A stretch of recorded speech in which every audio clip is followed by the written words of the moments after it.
At 1:13 a.m., every light in my town dies. Every door locks. Every family hides in silence while something walks through the streets pretending to be the people we love. And if you make the mistake of looking outside, it remembers your face. People don't disappear immediately after that. That would be too merciful. First, they begin hearing whispers in empty rooms. Then they start seeing dead relatives standing at the edge of the woods. Then the voices begin calling them outside during quiet hour. Most never survive the second week. I used to think those stories were just old town paranoia. Then I came back to Maine after my mother died. And last night, something wearing her voice stood outside my bedroom door. The diner suddenly felt colder after Ruth handed me the list. My fingers trembled while staring at the hundreds of names written in faded ink. Some dates went back almost 70 years. Entire families were marked. And besides certain names, written in shaky red handwriting. Heard them afterward. My mother's name sat near the middle of the page. October 14th, 2011. The exact year she stopped sleeping normally. I looked up at Ruth. What does this mean? The old woman kept glancing toward the windows like she expected something to be standing outside in broad daylight. You shouldn't have looked at it, she whispered. At what? Her lips barely moved. At them. The word alone made my stomach tighten. I demanded answers, but Ruth refused to speak louder than a whisper. Finally, she leaned across the counter. Leave before tonight, she said. Once they hear you noticing them, they don't stop. A chair scraped somewhere behind me. Every person inside the diner suddenly went silent. Not normal silence. Fear. I turned slowly. A man stood near the entrance, soaking wet from head to toe despite the clear weather outside. Water dripped from his sleeves onto the floor. Nobody acknowledged him. Nobody even looked directly at him. The man smiled at me. Not a friendly smile. A stretched, unnatural smile that showed far too many teeth. Then he spoke in my mother's voice. Eli, you left me alone in that house. My blood turned to ice. I stumbled backward so hard I knocked over my coffee. The entire diner still refused to look at him. Ruth grabbed my wrist painfully hard. Do not answer it. It. Not him. The soaked man tilted his head slowly. I heard a faint cracking noise from his neck, like brittle branches snapping. Then every light inside the diner flickered once. When they came back on, he was gone. Only a puddle of black water remained near the door. Nobody spoke for almost 10 seconds. Then the customers quietly returned to eating like nothing had happened. I pulled my arm free from Ruth. What the hell was that? Her face looked genuinely terrified now. They usually don't appear before sunset. A cold feeling crawled up my spine. What do you mean usually? Ruth shoved the paper back into my hands. There's another list on the back. I flipped it over. Missing people. Dozens of them. Tourists. Hunters. Travelers who stopped in town overnight. Most vanished after seeing something during quiet hour. But one name made my chest tighten. Thomas Harper. My grandfather. Missing since 1987. I stared at Ruth. My grandfather disappeared? Her expression changed instantly, like she regretted showing me. You were never told? No. Ruth swallowed hard. He went outside during quiet hour. The diner suddenly felt impossible to breathe in. When they mimicked your grandmother's voice, he opened the front door. I couldn't process what I was hearing. My grandfather had supposedly died from a heart attack. That's what my mother told me my entire life. Ruth leaned closer. They found pieces of him in the woods 3 days later. I nearly threw up. Then my phone buzzed violently in my pocket. Unknown number. I answered before thinking. Static filled the speaker. Then came my mother's voice. Crying. Eli, please help me. Every hair on my arm stood upright. Mom. The crying stopped instantly. Then her voice became distorted. Wet. Gurgling. They're wearing my skin. The call disconnected. I sat frozen. Ruth looked horrified. You answered them? What do you mean them? Outside the diner window, something moved between the trees across the road. Tall. Far too tall. Its head hung sideways at an impossible angle while it watched the diner motionlessly from the woods. And slowly, a second figure appeared beside it. Then a third, all staring directly at me. Ruth whispered something I barely heard. Oh God, they brought the watchers. The thing standing beyond the diner trees was too tall to be human. Its arms dangled almost to its knees, bending the wrong way every few seconds with soft cracking noises that carried across the empty road. The other two figures beside it remained completely still, hidden between the dark pine trunks. Watching me. Only me. I couldn't breathe properly. Ruth, I whispered. What are those things? The old woman backed away from the window immediately, like even looking at them was dangerous. The watchers, she said shakily. They only come close when someone has been marked. Marked. That word hit my chest like ice water. Outside, one of the creatures slowly tilted its head. Its face remained hidden behind hanging black hair, but I could feel it staring directly into me. Then all three of them smiled at once. Not normal smiles. Their mouths stretched too wide across their faces, splitting unnaturally near the cheeks. A customer suddenly screamed from another booth. One of the creatures had moved. Not walked. Moved. 1 second it stood near the trees. The next it was halfway across the road. Everyone inside the diner panicked instantly. Chairs crashed. Plates shattered. Ruth grabbed my jacket and dragged me toward the kitchen. Move now. The bell above the diner entrance rang softly. Someone had come inside. But nobody opened the door. I turned slowly toward the front counter. Wet footprints appeared on the floor one after another. Invisible footsteps, coming deeper into the diner. A little girl near the corner booth started crying hysterically because something was breathing beside her. Deep, heavy, rotten. Then the girl suddenly stopped crying and smiled at empty air. "Daddy," she whispered happily. Her mother lunged forward and covered the child's mouth immediately. "Don't talk to it." The kitchen lights began flickering violently. The invisible footsteps continued moving across the diner floor until they stopped directly behind me. I felt cold air touch the back of my neck. Then came my mother's voice beside my ear. "You left me there to die." I spun around. Nothing. But the smell hit instantly. Rotting lake water. Dead fish. Mud. Everyone inside the diner heard it too. I saw terror spread across their faces. Ruth shoved a shotgun into my hands. "If it starts mimicking someone you love," she whispered, "do not listen. You think a shotgun will stop this thing?" "No," she said honestly. "But loud noises sometimes make them retreat." That answer terrified me even more. Outside, thunder rolled across the sky even though the forecast had been clear all morning. The town suddenly felt wrong. Dark, like the sunlight itself was fading too early. Then every phone inside the diner buzzed at once. Emergency alert. Quiet hour will begin early today. Return home immediately. Do not travel alone. Panic exploded inside the diner. People rushed for exits. Some started crying. Others whispered prayers under their breath. I grabbed Ruth before she could leave. "You still haven't told me what these things actually are." For a moment, she looked like she might refuse again. Then something slammed against the diner wall outside hard enough to shake the windows. Everyone screamed. Ruth's face turned pale. "They came from the lake," she whispered. "What lake?" "Blackwater Lake." The name alone made several customers freeze in fear. Ruth glanced toward the back door before continuing. 80 years ago, this town tried to bury something in those woods. A preacher claimed the lake was cursed. People started hearing dead relatives calling from the water at night. Another slam hit the building. Closer this time. Ruth's voice shook harder now. Then children started disappearing. My stomach tightened.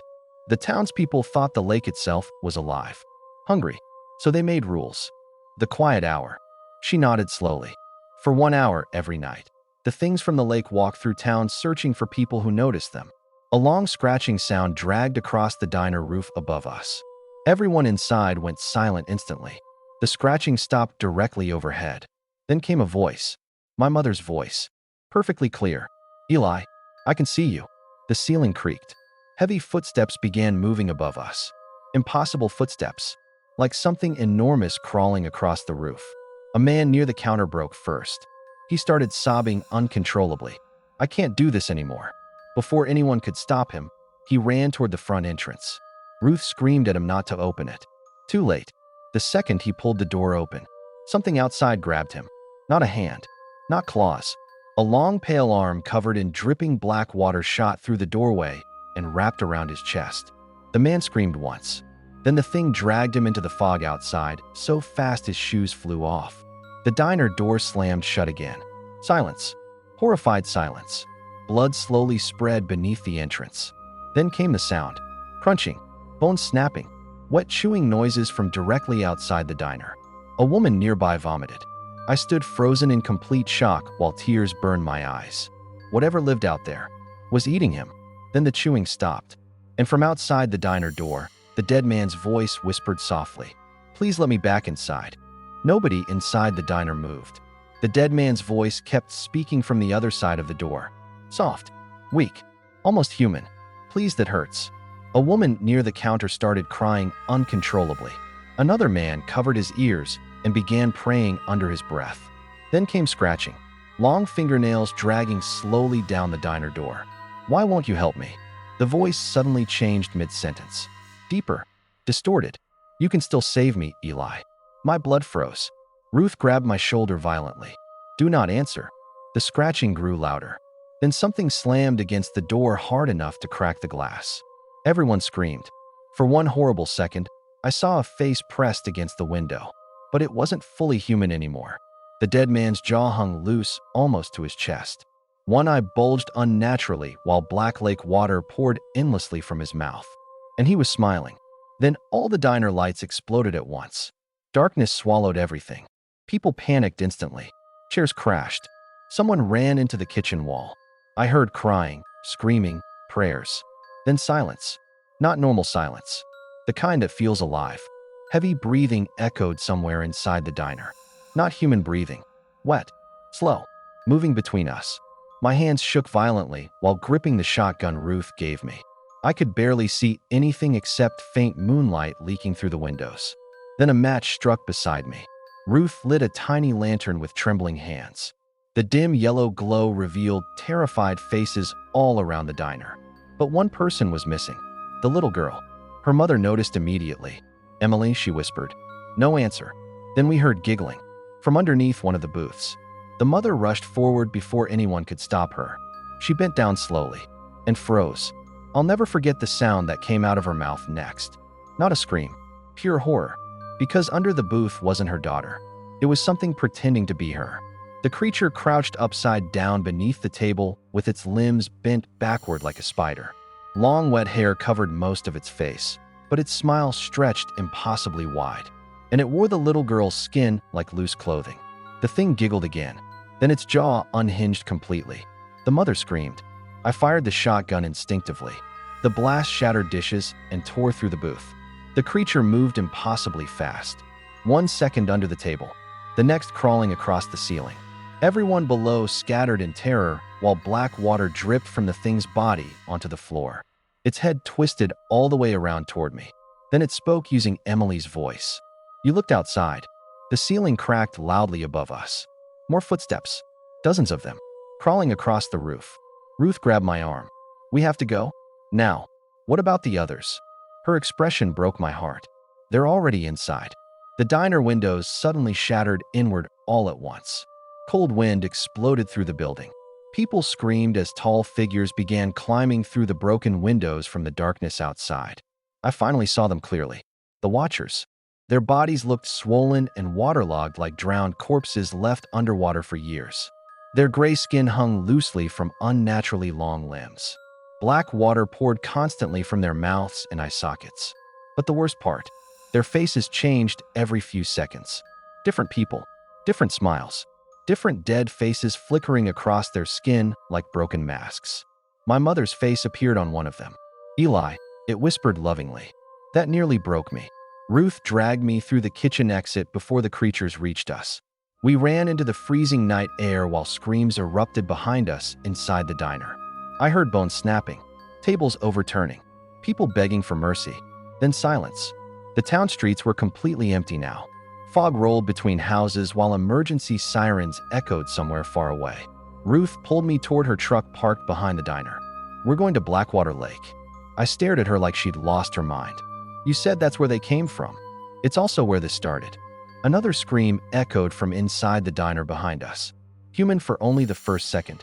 Then something else took over the voice.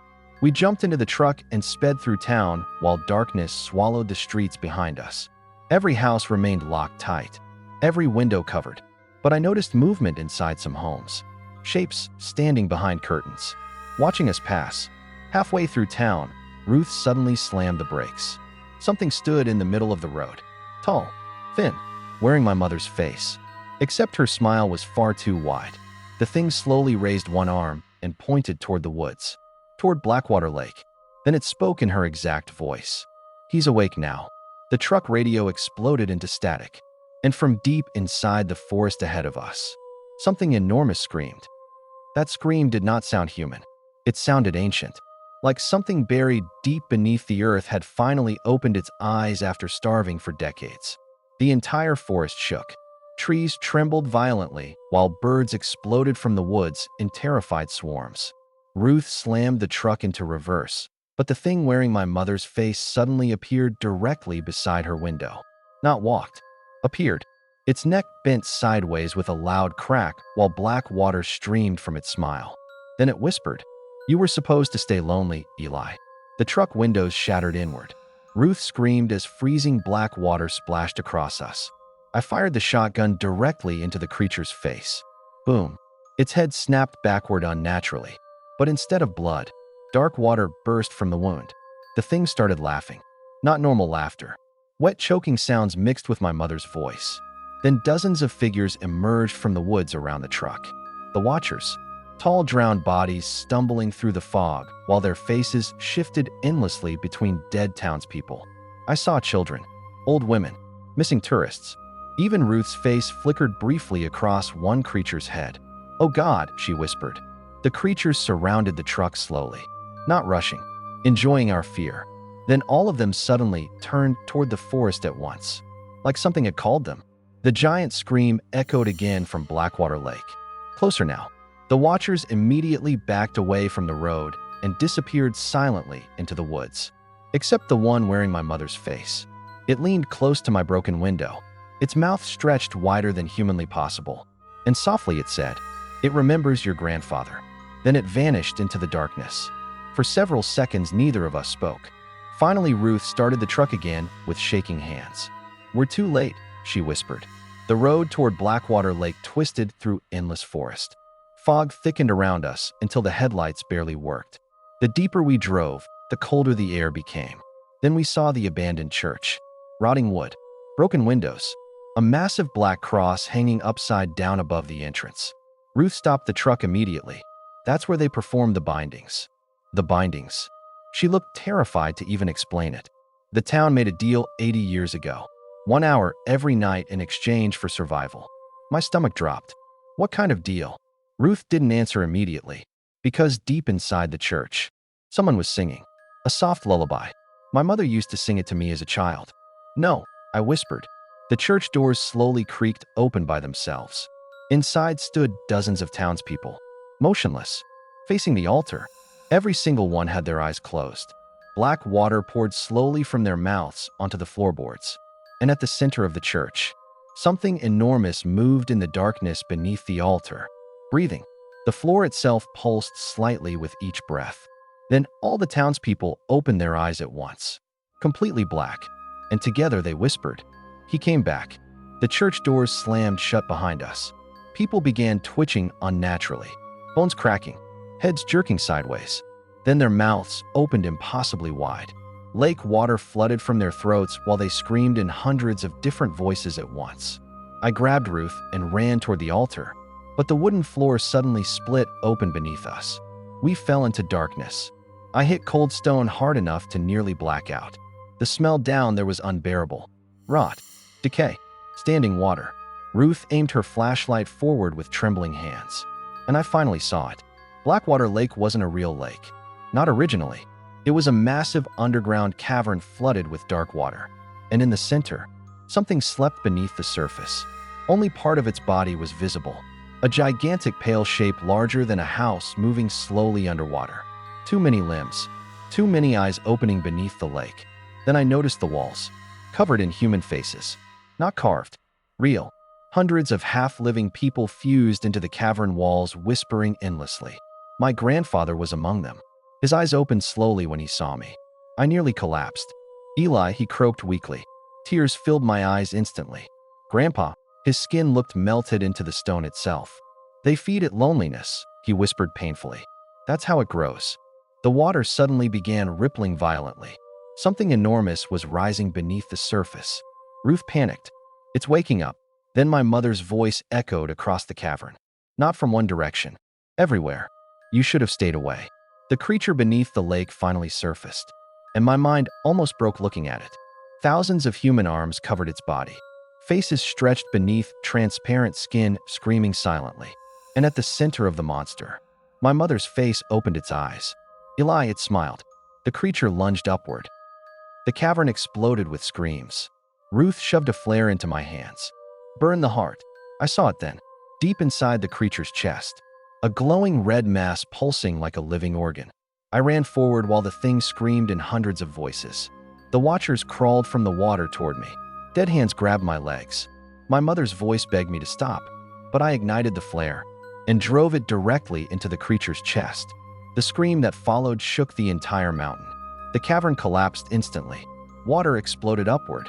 The fused faces in the walls began shrieking while stone cracked apart around them. Ruth dragged me toward a tunnel as the creature thrashed violently behind us. And then, everything went black.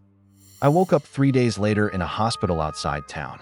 The doctors claimed hikers found me unconscious near the highway. Blackwater Lake no longer exists. Neither does the town. The entire place collapsed into the earth overnight. Authorities called it a sinkhole disaster, but they never found bodies. Not a single one. Sometimes late at night, I still get emergency alerts on my phone. No sender, no number, only one message. Quiet hour begins in 3 minutes.